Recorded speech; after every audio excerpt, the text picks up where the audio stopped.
नमस्कार, मी पंजाब डक हवामान अभ्यासक. आज आहे 5 ऑक्टोबर 2024.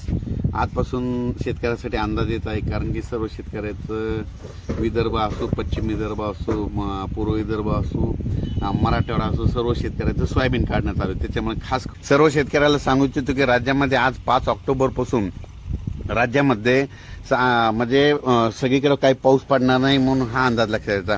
फक्त राज्यात सांगायचं झालं तर आज 5 ऑक्टोबर पासून तुम्हाला एक सांगू इच्छितो की 5 ऑक्टोबर पासून इकडे सांगायचं झालं तर सातारा, सांगली, सोलापूर, कोल्हापूर, पुणे, इकडं नगरपर्यंत, इकडं त्याच्यानंतर धाराशिव, लातूर, त्याच्यानंतर बीड जिल्हा, इकडं परभणी जिल्हा, इकडं जालन्याचा म्हणजे जालन्याच्या इकडं घनसावंगी त्या भागापर्यंत, इकडं नांदेड जिल्हा, हिंगोली जिल्हा आणि यवतमाळ, म्हणजे ह्या इतक्या पट्ट्यामध्ये ह्या असा पाऊस पडणार आहे. म्हणजे ह्या 5 ऑक्टोबर, 6, 7 आणि 8 ऑक्टोबर ह्या 4 दिवसामध्ये म्हणजे तिकडं काही पाऊस पडणार नाही, विदर्भात काही जाणार नाही. म्हणून विदर्भातल्या शेतकऱ्यासाठी सोयाबीन काढत आहेत म्हणून त्यांच्यासाठी खरंच आनंदाची बातमी, कारण की पाऊस काही येणार.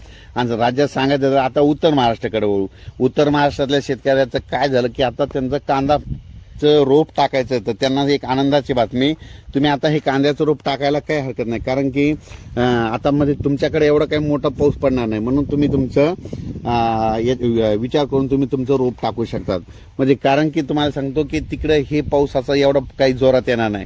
उगा आभाळ येईल कुठंतरी जिल्ह्यात 1-2 ठिकाणी अर्ध्या तासाचा 1 तासाचा वारं सुटून पाऊस पडेल म्हणून हे अंदाज लक्षात. खरंच जास्त पाऊस सांगायचं झालं तर इकडला पट्टा म्हणजे आणखीन परत एकदा सांगतो की जास्त पाऊस कुठं होणार आहे. 9 ऑक्टोबर ते 14 ऑक्टोबर दरम्यान सांगली जिल्हा, कोल्हापूर जिल्हा, सातारा जिल्हा, त्याच्यानंतर इकडे जत, पुन्हा